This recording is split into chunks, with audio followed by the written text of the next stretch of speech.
Many species lay claim to the title of greatest warrior. The Klingons boast of their hand-to-hand skills and prowess. The Jem'Hadar lay claim to being the most professional and precise soldiers. But there is one species which has them beat for sheer murderous will. There is none greater than the Reman shock troops of the Romulan Star Empire. Greetings, loyal members, and welcome to this Dominion War special episode on the Reman Regiments. Today we're going to be taking an in-depth look at the Remans, not just the Reman Regiments during the Dominion War, but also the actual history of the Remans in the Romulan Empire, because it's very important for establishing the significance of the Reman Regiments as a development in Romulan history. So we're going to be looking at the Remans, where they come from, why they fought, how they fought, and their impact not just on the war, but on the very empire which they served. So, without any further ado, let's get into it. The first thing I want to address is really three big misconceptions that people have when it comes to the Remans and Reman Regiments. The first misconception is that all Remans were enslaved in the dilithium mines of Remus. No. For starters, dilithium mining makes up only a small portion of industrial output on Remus. The planet is only so big, and also more to the point, the Romulans have very limited demand for dilithium. Yes, they often sell it to other powers, but certainly as the 24th century progressed and they moved away from antimatter powered ship designs, the demand for dilithium was far less, and frankly, there was never enough on Remus to begin with. The next misconception is that the Remans were specifically only ever used in the Dominion War.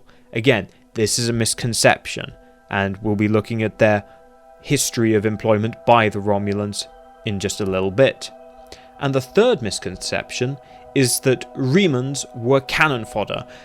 Again, no, and this is perhaps arguably post-war Federation propaganda. Were the Remans more callously and recklessly employed than Romulan infantry? Yes, obviously, because the political significance of a Romulan legionary dying compared to a Reman volunteer, there's no comparison there. So while you could describe them as being used in a more foolhardy fashion, they were not simply cannon fodder, and in fact, no soldier in history has ever really been cannon fodder, even for those armies that make use of force of numbers. They don't see it as cannon fodder. That is really just a propagandized way of looking at it. Let's have a look now at the Remans in Romulan Society. The Remans are a species, and like any species, there's actually a lot of subcultures, and then of course within those subcultures are individuals with different skills and talents.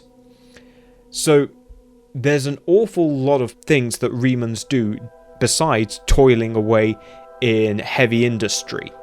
In terms of hard labour, of course, that is where most of the unskilled Remans go, and it is deliberately very, very harsh conditions, because what you actually want to do is find the ones who are competent, who have some kind of useful talent or skill, and get them out of there, and out of Reman society. This is an important thing to understand when it comes to how the Romulans enslave the Remans. In many ways, the Reman slaves who work in the mines, they actually enjoy a lot of solidarity, because they are among their own people and they are living their own culture, obviously under the Romulan boot, but that is very different for other Remans that are employed elsewhere who are forced to an extent, Romulanize. So, in terms of that, a lot of female Remans are used as domestic servants. A very, very small number of Remans are telepathic. Now, how this actually happened, we don't know. We don't know if this is a latent ability unique to the Reman species, or if it is a latent ability from some early unions between early Romulan settlers, who of course are Vulcanoid and thus can mind meld, and the Reman natives. So it's uncertain whether or not this is unique to the Remans or a result of historical intermixing between Romulans and Remans. Very interesting. These are used for religious purposes, spiritual purposes, but they're also used by the Tal Shah in their interrogation process. So obviously our main concern here is the military employment of the Remans. This is just to illustrate the fact that actually there's, a whole range of individuals in Reman Society with a lot of different skills and talents, and the Romulans make sure to exploit them to gain as much utility out of them as possible. So we'll now look at the martial caste Remans. So these are not a mindless rabble.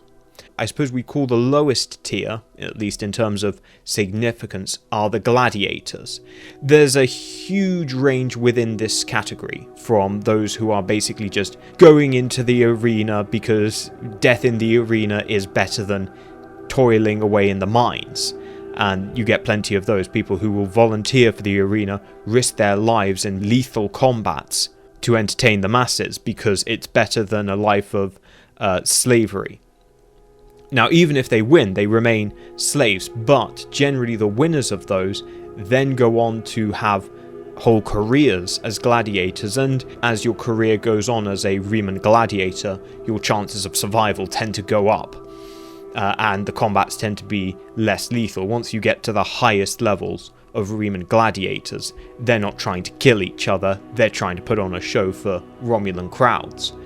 So the gladiators are generally selected for skill and prowess. Only the best will survive the arena, and those that do survive and go on to have a career in the arena do live very well. They're still slaves, but they are treated very well, and with a degree of respect from their Romulan owners. The other half of that is then the bodyguards. These are selected for their discipline and sharp senses.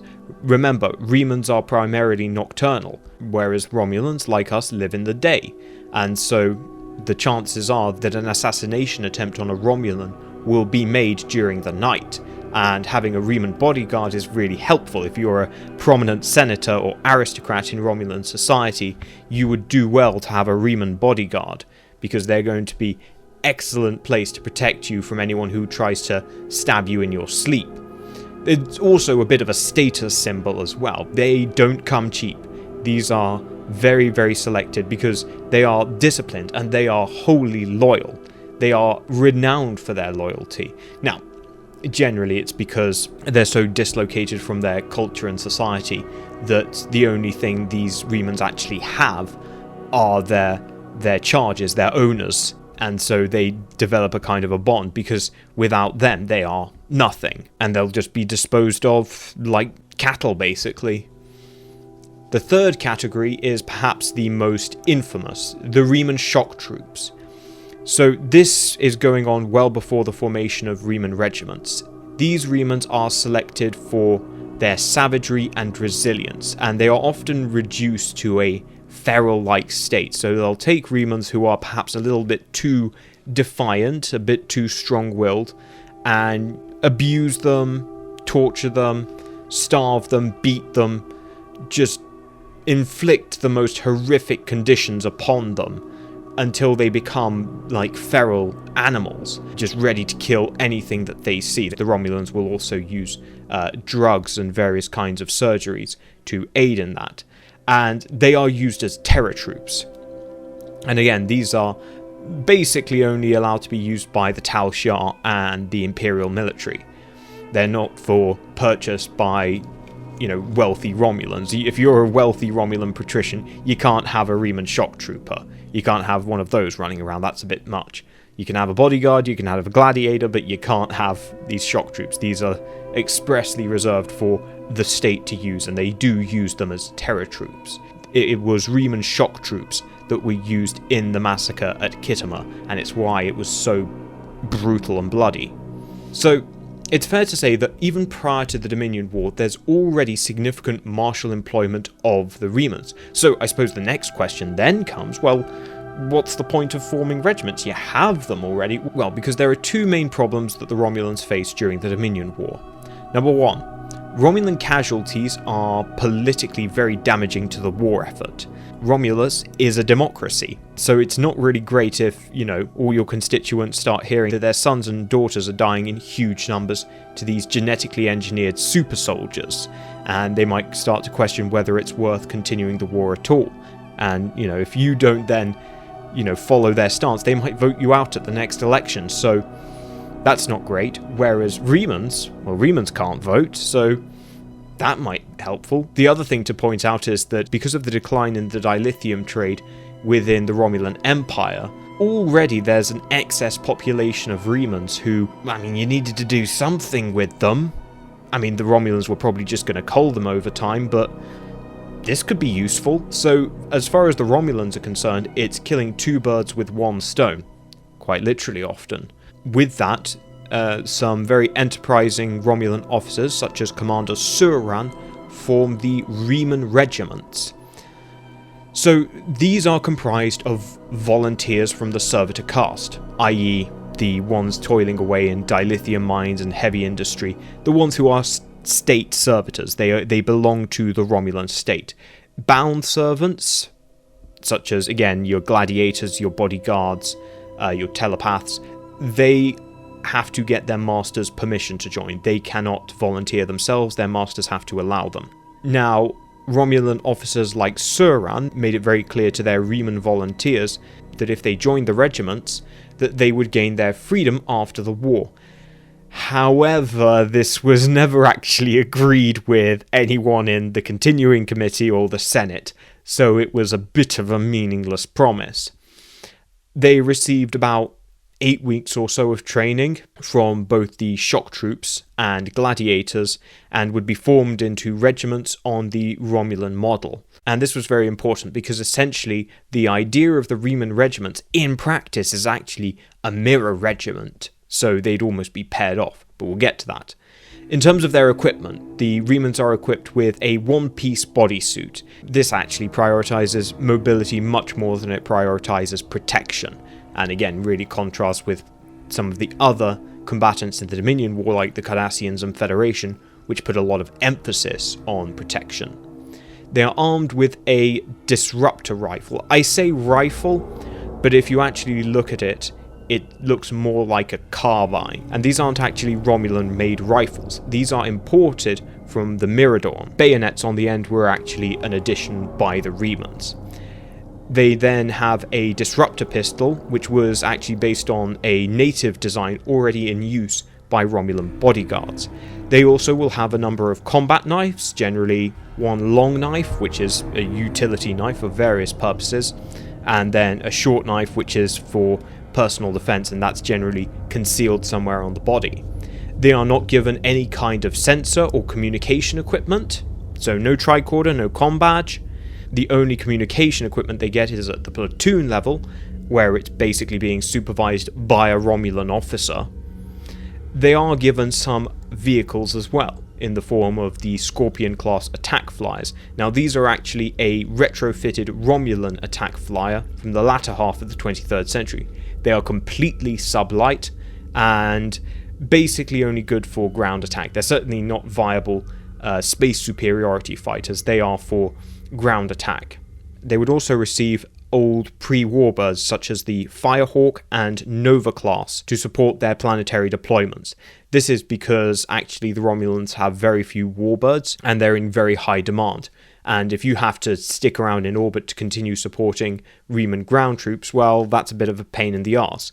So it's easier to just give the Remans some crappy old pre-warbirds that, even if they want to run away in them, they're not going to get far, End of the day, they're going to run out of fuel. It's not like you're giving them a warbird. It's not much of a risk, really. And it does allow the Remans to really become a self-sufficient unit, which, given the scale on which they're being deployed, is actually very important. So as I said previously, the Remans were used in a more callous fashion, but they were not cannon fodder.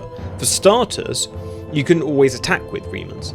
They can't attack during the day, it's just too bright for them. They go blind and their skin burns, so you have to conceal them during the day. But they will always attack at night, and generally they will seek melee. This makes them a very, very good threat on particularly stagnant lines. You bring in places like Chintoka, where the lines kind of solidify, and particularly the Cardassians get very used to fighting Klingons and Federation, Romulans, and, you know, it doesn't really matter. They're all kind of the same. They're all going to attack at some point during the day, probably. They might try and do some night raids, but they're never going to be large scale, because that's just going to be blooming disastrous. Again, especially, let's bear in mind, in an environment where perhaps technological systems aren't functioning because of dampening fields. And then suddenly, an entire company of Reman troopers just descends upon you. That's going to be quite a big shock to the system, and it means that you basically get no relief, because when the sun comes up, the Romulans start attacking. When it goes down, the Remans are back at it, and so it's a very overwhelming combination with both of them together. They also had superior sensors, which made them very good at scouting and sniping. There were some great Reman snipers during the war, and their scouting was excellent. And of course, the main way the Romulans like to fight wars is for people to call out targets, and then they just drop plasma torpedoes from orbit and delete the problem. And the Remans were very, very good at getting into positions and calling in targets.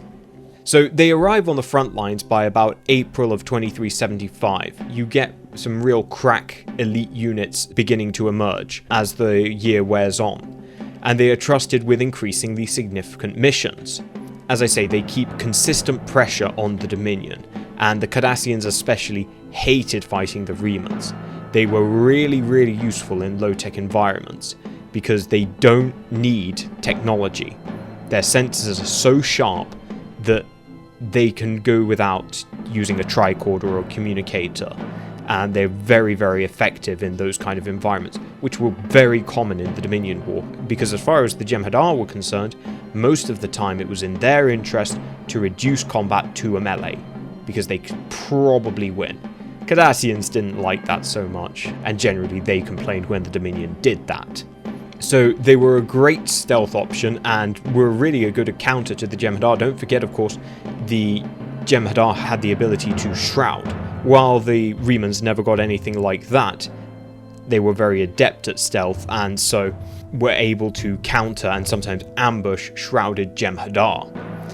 In total, over 5 million Remans volunteered for service, and their casualties were not recorded, so we have absolutely no idea how many Remans were lost during the war, but it's fair to say that their incorporation into Romulan forces were a game changer. And they were a game changer primarily in their simplicity. This is a lightly equipped infantry, but they proved to be extremely effective operators, even in a battlefield where you have advanced sensors and weaponry. They proved still very effective, largely because of just how technological the battlefield got. Because the battlefield was so technological, it kind of cancels out. You're back to hand. So the more things change, the more things stay the same. What they were really, really good at was being an invisible pair of eyes directing fire. And again, that really worked for Romulan Doc, because orbital bombardment was very much something in their toolkit. So I think it's fair to say that the Remans more than proved themselves during the war. So the question is now, what are the Romulans going to do about it? Because now you have something in the region of 5 million trained soldiers who are about to find out that they were lied to. And we might just be about to open Pandora's box.